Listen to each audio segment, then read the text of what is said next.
మామూలుగా అసెంబ్లీలో సభా అధ్యక్షులైనటువంటి స్పీకర్ గారు వస్తున్న సందర్భంలో మరియు అసెంబ్లీకి గవర్నర్ గారు ప్రసంగానికి వస్తున్న సందర్భంలో అలాగే జనగణమన ప్లే అవుతున్న సందర్భంలో మరియు ఒక ఎక్స్ ఎమ్మెల్యేనో ప్రజెంట్గా ఉన్నటువంటి ఎమ్మెల్యే ఆర్ ఎమ్మెల్సీలు ఎక్స్ ఎమ్మెల్సీ ఎవరైనా చనిపోయినప్పుడు వాళ్ళకి సంతాపం తెలుపుతూ ఏదైతే తీర్మానం చేస్తారో అంటే 2 నిమిషాలు మౌనం పాటించడానికి ఇలా ఈ 4 సందర్భాలలో మాత్రమే ఒక సభ్యుడు నిలబడి అని చెప్పేసి ఒక రూల్ ఉందండి అసెంబ్లీ ప్రకారం. అంతేగాని సభానాయకుడైనటువంటి ముఖ్యమంత్రి గారు వస్తే ఎమ్మెల్యేలు లేచి నిలబడాలనేది ఎక్కడ లేదు.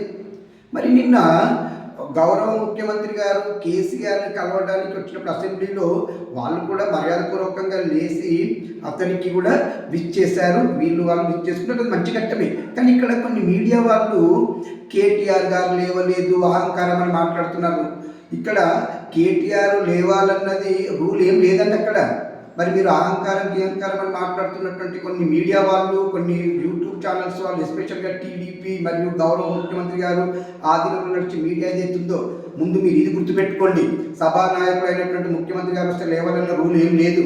అయినా నిన్న ఇది కూడా ఒక పెద్ద పబ్లిక్ స్టంట్లో భాగంగా చేసినటువంటిది అని పబ్లిక్ కూడా అర్థమైపోయింది. ముఖ్యమంత్రి గారు ఏదైతే చేశారు, ఎందుకంటే 4-5 రోజుల క్రితం అతను మాట్లాడిన మాటలతో జరిగిన డ్యామేజ్ని కవర్ చేసుకోవడానికి చేసిన స్టంట్ అని అందరికి అర్థమైపోయింది.